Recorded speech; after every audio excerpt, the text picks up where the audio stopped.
हर इंसान को ऐसी बीवी की चाहत होती है जिसे स्वादिष्ट खाना बनाना आता हो, लेकिन यहाँ तो मोहन को ऐसी बीवी मिल गई जो सिर्फ और सिर्फ खाती रहती थी और ज्यादा खाने के चक्कर में वो इतनी मोटी हो गई थी कि उससे बैठकर उठ पाना भी मुश्किल हो जाता था। लेकिन फिर भी वो खाना नहीं छोड़ती थी और रात दिन बस खाती रहती थी।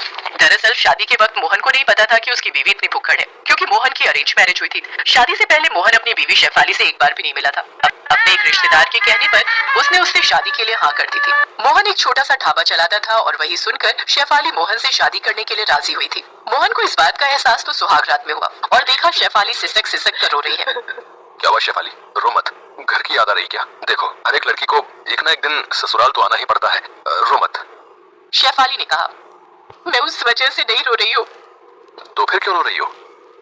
मुझे भूख लगी है। पूरे 1 घंटे पहले मैंने मिठाई खाई थी, उसके बाद मैंने कुछ नहीं खाया।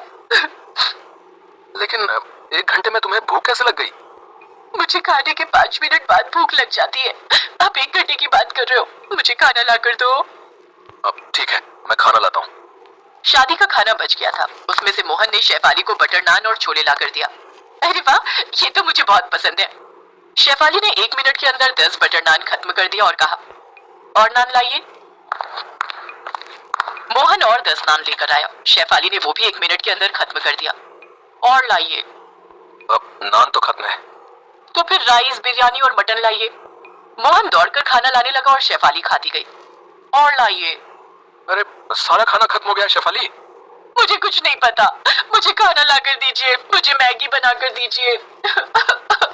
इतना खाने के बाद भी शेफाली की भूख खत्म नहीं हुई। मोहन ने एक साथ 10 पैकेट मैगी बना कर दिया और मैगी खाने के बाद शेफाली ने कहा, हाँ अब थोड़ा ठीक लग रहा है, चलिए सो जाइए। शेफाली रजाई ओढ़कर सो गई। मोहन भी सो गया और नींद में शेफाली एक के बाद एक जहरीली बदबूदार गैस छोड़ने लगी। अरे ये क्या, ये किससे शादी कर ली मैंने? इससे अच्छा तो मैं पूरी जिंदगी अकेला रहता। लेकिन अब पछताए होत क्या जब चिड़िया चुग गई खेत। ये तो बस शुरुआत थी। अगले दिन सुबह उठकर घर की जितनी भी सब्जियां थी शेफाली वो सब कच्ची खा गई। मोहन ने उठकर देखा तो रसोई में खाने के लिए कुछ भी नहीं था। ये क्या, यहाँ तो कुछ भी नहीं है। मुझे क्या पता, मुझे भूख लगी थी इसीलिए मैंने सब कुछ खा लिया। अब मुझे दोपहर को फिर से भूख लगेगी तब मैं क्या खाऊंगी? ठीक है, मैं ढाबे से तुम्हारे लिए खाना भेज दूंगा। मोहन बिना नाश्ता किए ढाबे पर चला गया, लेकिन उससे शेफाली को कोई फर्क नहीं पड़ा। वो बस खाने के बारे में ही सोचने लगी। दोपहर को ढाबे से मोहन ने 2 प्लेट बिरयानी भेज दिया, लेकिन 2 प्लेट बिरयानी खाकर भी शेफाली का पेट नहीं भरा। शाम को मोहन के लौटने पर शेफाली जोर जोर से रोने लगी। अब क्या हुआ, क्यों रो रही हो? खाना तो भेज दिया था मैंने। 2 प्लेट बिरयानी से मेरा पेट नहीं भरा। आपको तो पता है मैं कितना खाती हूँ, मुझे कम से कम 20 प्लेट बिरयानी चाहिए। 20 प्लेट? शेफाली मैं गरीब हूँ, ढाबे से ज्यादा पैसा आता नहीं है। ऊपर से तुम इतना ज्यादा खाओगी तो कैसे चलेगा बताओ? और अपना वजन देख रही हो? अरे ऐसे ही वजन बढ़ता रहा तो 100 बीमारियां आकर जकड़ लेंगी तुम्हें। क्या? आपने मेरे खाने को और मोटापे को लेकर ताना मारा। मैं चली जाऊंगी, मैं आज ही मायके चली जाऊंगी। अब मोहन मुश्किल में पड़ गया। शादी के 1 दिन बाद ही अगर बीवी मायके चली गई तो लोग क्या कहेंगे? मोहन शेफाली को समझाने लगा, रो मत शेफाली, ठीक है, मुझसे गलती हो गई, रो मत, मत जाओ मुझे छोड़ के।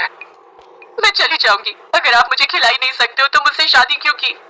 मोहन ने अपने मन में कहा, मुझे थोड़ी पता था कि तुम इतनी भुक्कड़ हो, मुझे थोड़ी पता था कि तुम इतना ज्यादा खाती हो। हे भगवान, क्या हर रोज?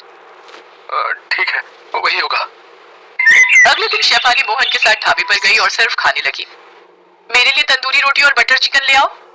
अरे ले आओ यार, जल्दी ले आओ। और साथ में तंदूरी चिकन भी ले आना और सिरके वाला प्याज। शेफाली खाती रही और मोहन के कर्मचारी खाना बनाने लगे। लोग खाने के लिए ढाबे पर आए और खाना न मिलने पर भागने लगे। अरे भैया, मिलने रुमाली रोटी और दाल मखनी ले आना है। रुमाली रोटी तो है लेकिन दाल मखनी नहीं है साहब। तो फिर चिकन भरता? वो भी नहीं है। पनीर? वो भी खत्म हो गया है साहब। अरे यार, तो फिर है क्या है? ठीक है जाओ, सिर्फ रुमाली रोटी ले आओ, नमक के साथ खा लूंगा। तभी मोहन के कर्मचारी ने चिल्लाकर कहा, रुमाली रोटी भी अभी अभी खत्म हो गई है और रोटी बनाने के लिए मैदा भी नहीं है। अरे यार, मुझे इस ढाबे पर आना ही नहीं चाहिए था और कभी नहीं आऊंगा। कस्टमर भागने लगे और शेफाली खाती रही। मोहन का दिल जोर जोर से धड़कने लगा।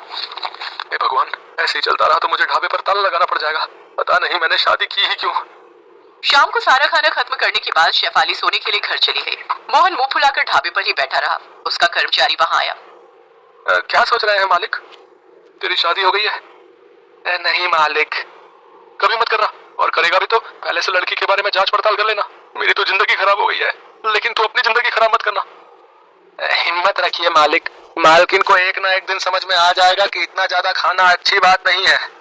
तब तक मेरे फोटो पर माला चढ़ चुकी होगी। इसके बाद 1 महीने तक शेफाली ढाबे से खाना खत्म करने लगी। मोहन और गरीब होता गया और महीने के अंत में लोगों से उसे उधार भी लेना पड़ा। मोहन जब सब कुछ छोड़ छाड़ कर भागने की सोच ही रहा था, तभी एक रात को अचानक से शेफाली के सीने में दर्द होने लगा। बहुत दर्द हो रहा है। शेफाली सीना पकड़कर बैठ गई। मोहन उसे तुरंत अस्पताल ले गया और डॉक्टर ने कहा, शेफाली जी, छोटा मोटा हार्ट अटैक हुआ है आपको। Heart attack? लेकिन कैसे? क्यों? अभी तो मेरी उम्र इतनी कम है। हार्ट अटैक उम्र देखकर नहीं, लाइफस्टाइल देखकर आता है। आपको ये सब खाना बंद करना होगा। आपके शरीर में कोलेस्ट्रॉल बहुत ज्यादा